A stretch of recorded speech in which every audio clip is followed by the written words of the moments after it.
The aftermath of the by-elections, Dr. Barrack Muluka as well as Dr. Moses Mwangi unpacking the same. Doctor, to you wanted to say something in relation to that. Yes. My friend, Dr. Moses Mwangi. The mountain is part of the problem. In fact, the mountain complicates the problem, and the mountain plays right into the hands of those who are taking the country the wrong way. Especially when I listened to the former deputy president.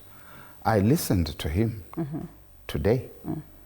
He was saying things like he has a pact with the former vice president, Kalonzo Musyoka, that they have agreed that between their two parties and their two communities, they are going to take the whole of Nairobi. That they are going to take the governor, they are going to take the senator, they are going to take the woman county rep, and they are going to take all the 17 constituencies in Nairobi.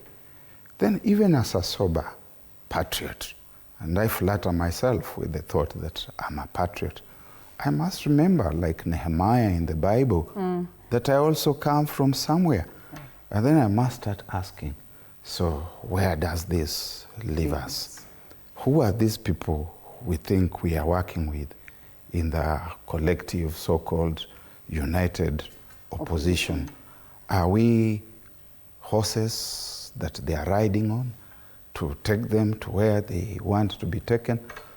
If I were the person to advise the former deputy president, I would advise him to go a little easy on some of the pronouncements that he makes about the mountain. Does he represent the mountain, you would say?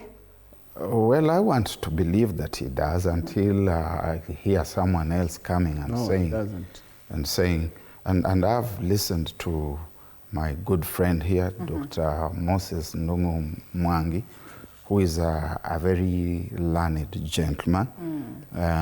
Dr. Ndungu Mwangi and I, without getting personal, have got certain common exclusive forums where we meet, where people who may not be privileged to be as schooled as we flatter ourselves with the thought that we are, may not access. But when I listen to him, I hear the echoes of Wamunyoro, otherwise known as Rigiji, otherwise known as the former deputy president. And those echoes, it doesn't matter whether Rigiji is acknowledged here as speaking for the mountain or not. He seems to say things that the mountain is happy to hear. But those things play into the hands of the gentleman whom Rigiji calls Kasongo. Because what is Kasongo saying? Kasongo is saying, oh, those tribalists. And those people he is isolating as those tribalists, they belong to only one community. So he is, again, positioning the logic of the narrative that it is 41 against 1. The self-same narrative that the same Dr. Ruto positioned in 2007 when he was mobilizing for Raila Amolo Odinga. He was the chief mobilizer, and that was the clarion call of 41 against 1, or 1 against 41. And when you see Wamunyoro on TV, like I have seen him today, saying that we want to take Nairobi, I have agreed with Kalonzo that out of the 17 seats, we are going to take 16, and he is going to take 2.